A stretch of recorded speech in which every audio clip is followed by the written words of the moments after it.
19 del 2020. Elegir estos artículos no es fácil.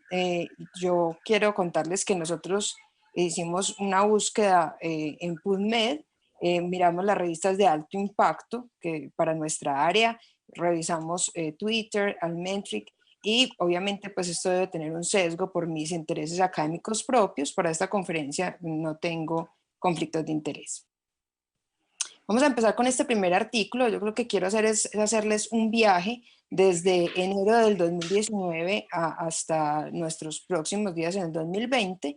Y este artículo, que fue publicado en febrero del 2019, tiene mucho que ver con la idea que quiero dejarles en esta charla, y es que necesitamos mayor desarrollo en los elementos de diagnóstico en virus respiratorios en nuestro país y en nuestra zona andina. Este estudio fue realizado en Israel, y ellos lo que hicieron fue que cogieron 300 pacientes que los tomaron de su vigilancia normal de enfermedad similar a influenza y les hacían hisopados nasofaríngeos. Estos hisopados nasofaríngeos primero los analizaban por PCR para influenza y virus respiratorio sincitial, y con eso le hicieron diagnóstico a 12 pacientes. Con los restantes muestras, 288, les corrieron una PCR para rinovirus, enterovirus, adenovirus, para influenza, bocavirus y coronavirus humanos, y con eso llegaron al diagnóstico en otros 234 pacientes, y quedaban 54 muestras que aún no tenían ningún diagnóstico etiológico. A estas las trataron con Omiclif, que es un tratamiento que destruye el DNA y el RNA libre. El viral queda intacto, pues está cubierto con una cápside, y de esos entonces tomaron 28 muestras que eran con mayor representatividad para todavía material genético viral, y tenían menos material genético humano. A esto que quedaba, que eran 3 muestras control y 28 muestras de pacientes, les hicieron una técnica que está muy en boga y que nos ha permitido hacer vigilancia de otra forma en nuestros días, que es la secuenciación genética de nueva generación. Con esto lo que se hace es que todo el material genético que esté en una muestra se va a secuenciar, y luego esas secuencias o líneas de lectura se van a comparar con unas bases de datos, un banco de datos que ya hay publicados en diferentes bancos de datos del mundo, y se puede ver entonces que para estas muestras de Israel, en esas 28 muestras que no pudieron obtener el diagnóstico por los métodos tradicionales, se encontró que el 28.3% de esas muestras tenían material genético para torquetenovirus, y el 24.7% para adenovirus C, y aparece influenza B en un 5%. Ahí también hay para influenza virus 1 en un 5%, e influenza B en un 2.7%. Entonces se logra encontrar, uno, virus nuevos que no estaban anteriormente como en la mira de que podrían estar en un paciente que consulta por enfermedad similar a la influenza. Y aquí también tenemos el Cucumber Green Mosaic Virus, que también es algo que estaba en el 18.7% de esas muestras, y asombra a los investigadores. Cuando miramos las muestras respiratorias, aquí está del 1 al paciente 26, miramos pues que torquetenovirus, que es un virus que últimamente ha estado en boga de mirar si hace parte de nuestra flora y si tiene que ver con un desbalance en nuestra flora endógena. Aquí ponemos un tema, digamos, en el papel, y es si los virus pueden ser parte de nuestra flora y qué importancia tiene cuando desregulamos esa flora endógena. Y también encontraron bacterias, entre ellas Pseudomonas fue una de las que más encontraron.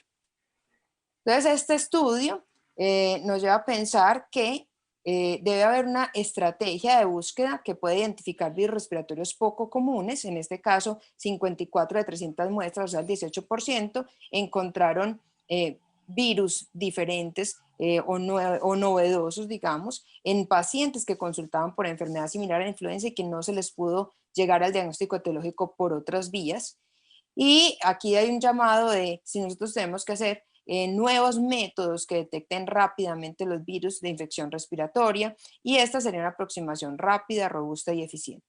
El virus más frecuente aislado en estas muestras que fueron negativas por PCRs para patógenos comunes fue torquetenovirus. Aquí hay un debate importante de qué papel juega este virus en nuestra inmunidad y si es capaz de enfermar y si tiene algún papel patológico en personas que consultan por enfermedad similar a la influenza.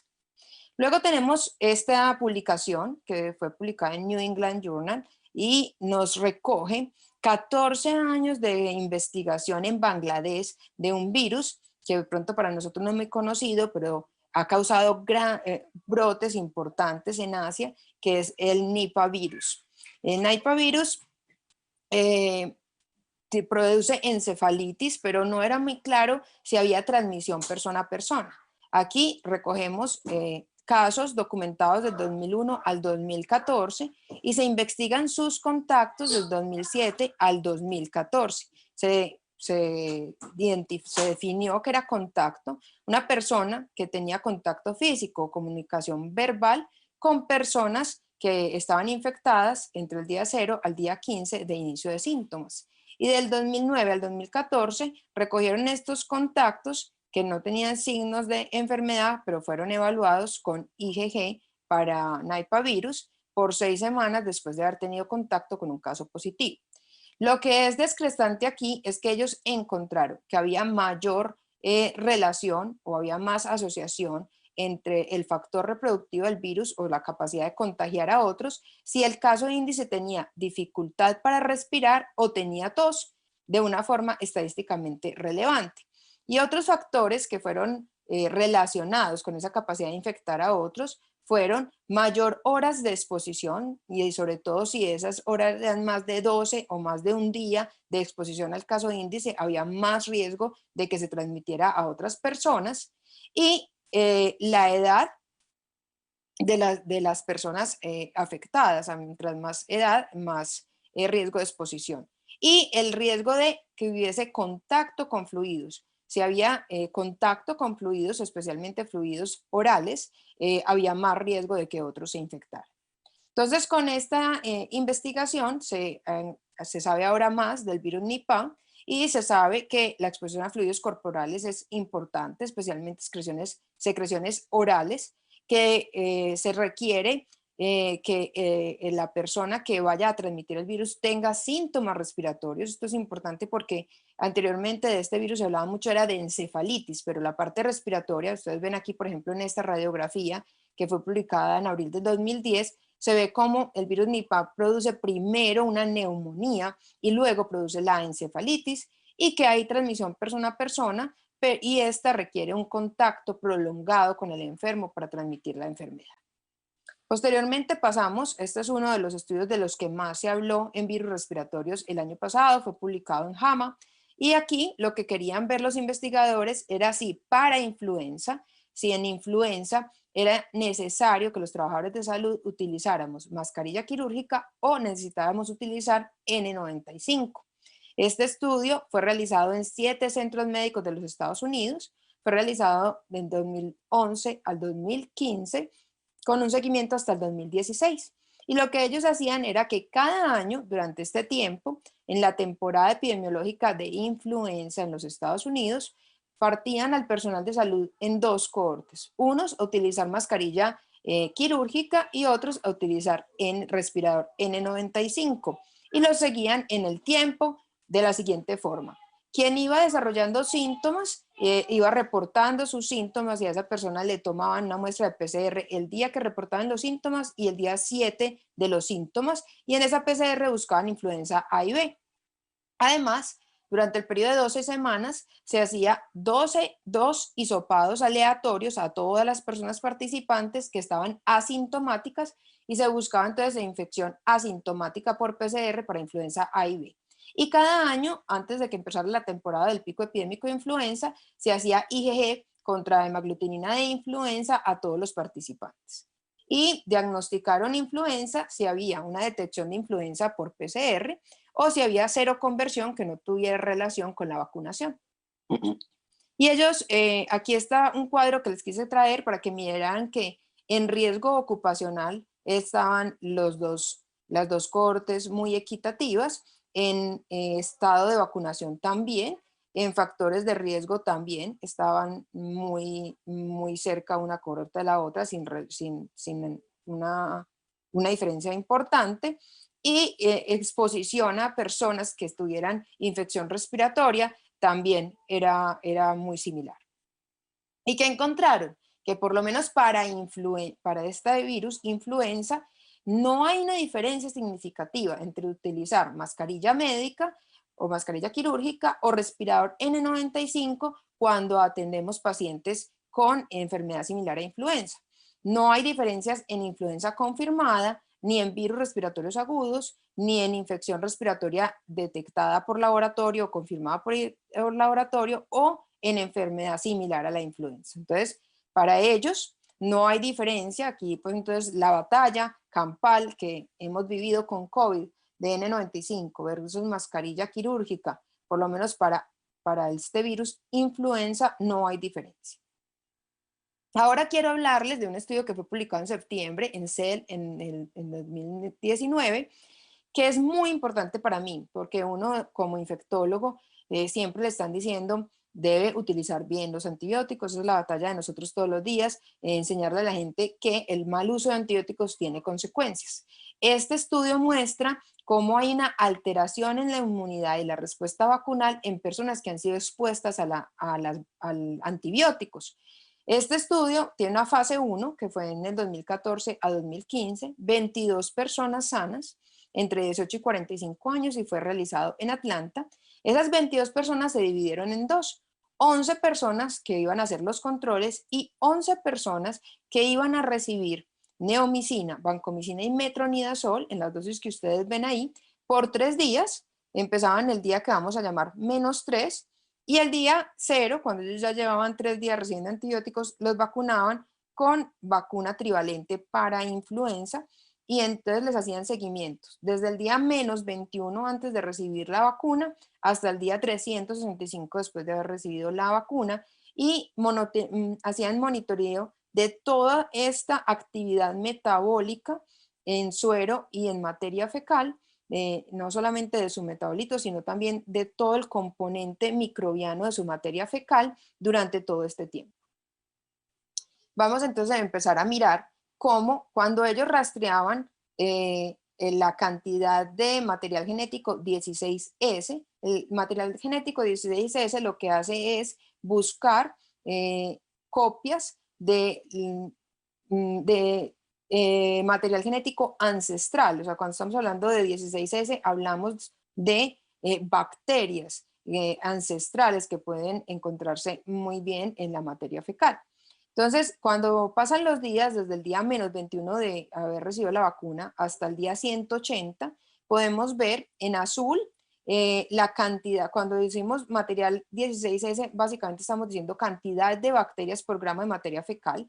Entonces, en azul vemos cómo es el control normal, o sea, individuos que no recibieron antibióticos. Y individuos que sí recibieron antibióticos, pueden ver ustedes que a los 3 días de haber recibido los antibióticos, baja significativamente la cantidad de bacterias por gramo de materia fecal.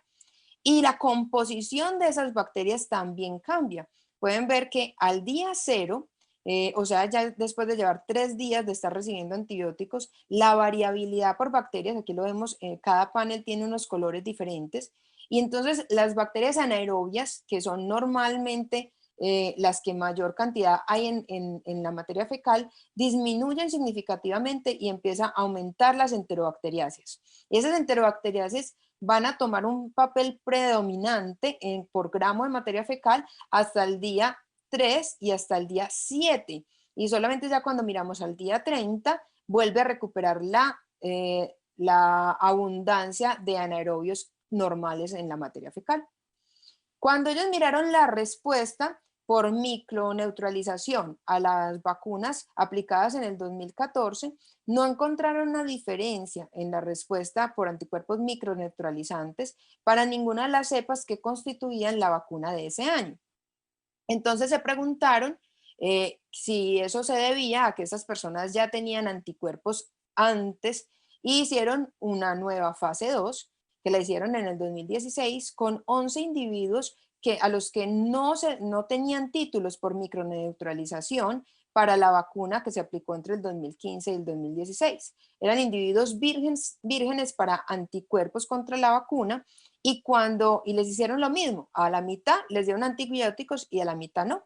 Y cuando miraron la producción de IgG al día 0, 7 y 30, se veía que significativamente, si comparábamos los que habían recibido antibióticos versus los controles, las personas que recibieron antibióticos desarrollaban menos cantidad de anticuerpos medidos por ELISA, y cuando los midieron por Luminex también lo mismo, menos cantidad de anticuerpos, incluso por Luminex se fueron hasta el día 90 y había una diferencia significativa, menos cantidad de anticuerpos contra solamente una cepa, contra la cepa California, A California. Cuando miraron la afinidad de esos anticuerpos por el antígeno, las personas que habían recibido antibióticos tenían anticuerpos menos afines y los miraron por 3 técnicas y los resultados eran iguales. Entonces, menos cantidad de anticuerpos contra la cepa A California y menos afinidad de esos anticuerpos. Entonces, realizaron un diagrama en el que se explica cuál es la razón de esto. Y aquí ustedes pueden ver en esta esfera, en la parte de adentro, están aquellas personas que son controles, que no recibieron antibióticos, y en la parte de afuera están las personas que sí recibieron antibióticos. Entonces, van a poder ver que esta es la respuesta normal. Aquí en rosado vemos cuántos ácidos biliares produce una persona normal que no ha recibido antibióticos que le malte la flora anaerobia, y vemos cómo hay una disminución significativa en la producción, especialmente del ácido litocólico. El ácido litocólico ya es muy importante que echarle ojo porque está bastante relacionado incluso con alteración a la respuesta inmune, que tiene que ver incluso con cáncer. Y aquí vemos en esta grafiquita cómo la producción de ácido litocólico en los que han recibido antibióticos es significativamente menor. Y eso, digamos que tiene una consecuencia en un cambio genético para un complejo genético que es el AP1, medido principalmente por la respuesta M35, y eso, digamos que cambia la forma, los genes de actividad en las personas que habían tenido tratamiento antibiótico versus los controles. ¿Y qué da como resultado eso? Un cambio en el patrón inflamatorio. Ese patrón inflamatorio que tienen las personas que han recibido antibióticos se va más hacia una respuesta de interleuquina 6, y los que no recibieron antibióticos hacen una respuesta más normal frente a la vacunación. Entonces, esto explica cómo dar antibióticos produce una disminución del ácido litocólico, y esto genera una alteración genética que produce una respuesta inflamatoria adversa que disminuye la respuesta de anticuerpos, pero ellos lo que demostraron es que esa respuesta de anticuerpos solamente se da en personas que tienen baja inmunidad preexistente. Entonces aquí tenemos que tener cuidado principalmente con los niños porque su primera vacunación puede ser ineficiente, y tenemos que tener cuidado con adultos que casi no se vacunan contra influenza y se vacunan por primera vez. Ellos discuten que probablemente esto se da principalmente con California, porque es una cepa que apenas empieza a ser vacunable en la humanidad, conocemos menos de ella, nos hemos expuesto menos que con las otras cepas de influenza, entonces somos más naif en esa inmunidad preexistente. Luego venimos con el artículo que no puedo dejar de mencionar porque este artículo nos cambió la vida. Febrero del 2020 nos dice New England Journal, miren, hay 3 personas que se se presentaron a un hospital en China con una neumonía de rápida progresión y les hicieron análisis para 18 virus, 4 bacterias por PCR y no se encuentra ninguna bacteria o virus conocido.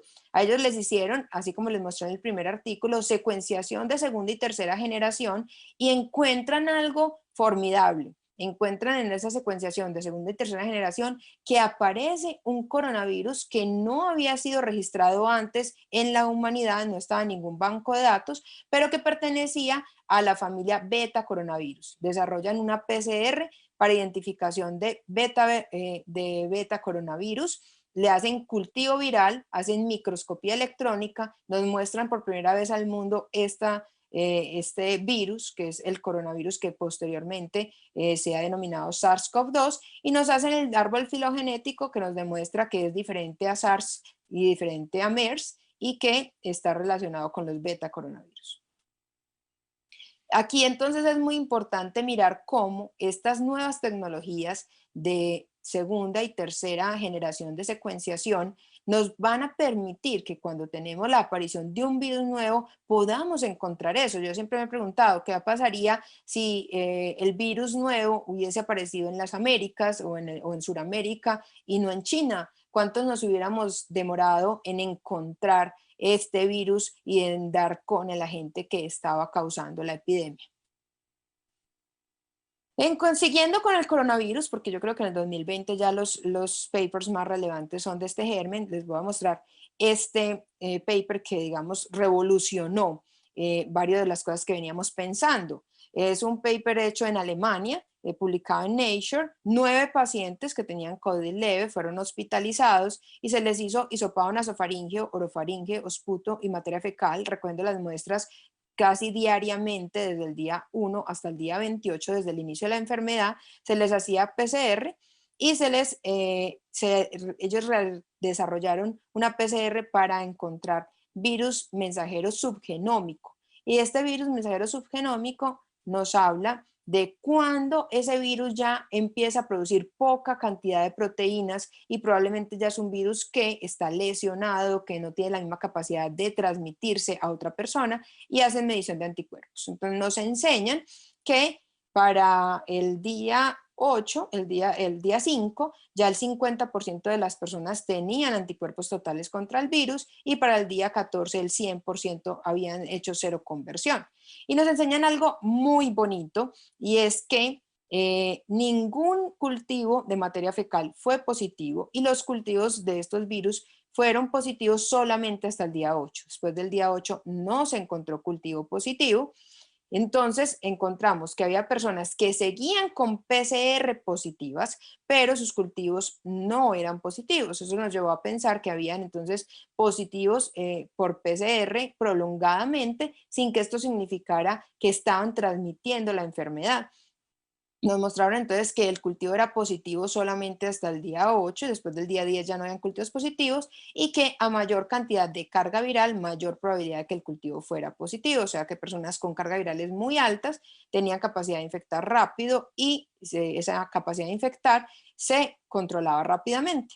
Entonces este artículo nos enseñó que la detección de SARS-CoV-2 puede lograrse en los primeros días y esto es muy importante en el control de la enfermedad, porque este virus llega, se transmite rápidamente y en la mayoría de la población que cursa con infección asintomática o leve, rápidamente se controla y ya no se transmite. Entonces, si nosotros llegamos a hacer los controles epidemiológicos tardíamente, probablemente después del día 5 o del día 8, ya no tiene ningún sentido, porque ya la persona infectó o transmitió el virus a quien lo iba a transmitir y aún siendo todavía PCR positivo, muy probablemente ya ese virus no tiene capacidad de infectar a otros.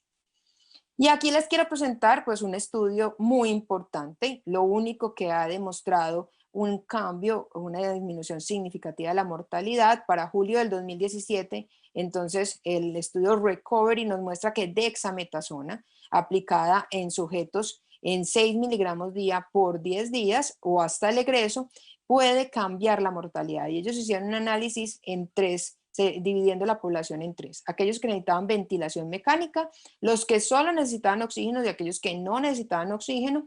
Y entonces nos demuestra, según estas curvas que ustedes ven acá, que el mayor beneficio es para quienes están en ventilación mecánica, que aún hay un beneficio para evitar mortalidad en quienes solo reciben oxígeno, pero que no hay beneficio en quien no requiere oxígeno. Entonces, por fin algo bueno, tanto hablar de tratamiento, esto ha sido lo único que verdaderamente ha demostrado reducción de la mortalidad a los 28 días, y también tenemos beneficio en quienes aún no están en unidad de cuidados intensivos. Para terminar, hablemos un poco de lo que es la reinfección, que digamos que es lo más novedoso en SARS y en diagnóstico de SARS, que es uno de los temas que a mí más me apasiona. En Clinical Infectious Disease, en agosto del 2020, aparece la primera confirmación de una reinfección, y les traje también el de Lancet del 2020 porque son dos casos que me gusta mucho comparar. En el de Infectious Disease tenemos un hombre de 33 años, inmunocompetente, que vive en Hong Kong. En el primer episodio tiene un COVID leve y en el segundo él simplemente quería viajar y llega al aeropuerto y le hacen una prueba y es positivo. Y esto pasó 142 días después de la primera infección y encuentran que al comparar el virus de la primera infección con el de segundo son dos virus distanciados, no son el mismo virus, tienen una diferencia de 23 nucleótidos y de 13 aminoácidos. Y en él se recolectó sangre para detectar IgG y no hubo detección de IgG después del segundo episodio, que fue asintomático. Esto está muy en relación con muchos papers que nos han dicho que ante infección asintomática o leve, la producción de anticuerpos disminuye. No así pasa con el estudio de Nevada. Este es un señor de 25 años en Estados Unidos, en Nevada, cuyo primer episodio fue sintomático, pero más o menos sintomático leve, pero el segundo es mucho más sintomático y lo hace hospitalizarse y necesitar oxígeno. Pero aquí hay un punto que quiero resaltar. Esto fue a los 48 días de la primera infección. Entonces, podemos tener reinfecciones antes de los 90 días y hoy en día nosotros hemos estado recibiendo muchos casos de personas que pasan un periodo intersintomático aliviados y luego de 2 o 3 meses vienen y consultan porque nuevamente tiene síntomas de COVID y su PCR vuelve a ser positiva. También hay que resaltar que los estudios que han mostrado las personas positivas prolongadas muestran que la mayoría de las personas que se quedan positivas por PCR terminan esa positividad más o menos al día 28. Entonces, cuando miremos que una persona vuelve a ser PCR positiva después del día 28, hay que sospechar que puede tener una reinfección por coronavirus, y esta persona tenía IgG detectable después del segundo episodio, lo que está en concordancia con que quien más síntomas tiene, más inmunoglobulina produce. La reinfección nos llevó a decir plop. Obviamente esto va a generar que la inmunidad de rebaño sea muy difícil de alcanzar. Les quiero dejar entonces con esta frase de Louis Pasteur: desgraciados los hombres que tienen todas las ideas claras, y ojalá nosotros nos demos esa capacidad de indagar y de pensar que no todo lo tenemos claro y que hay que investigar más allá. Muchas gracias.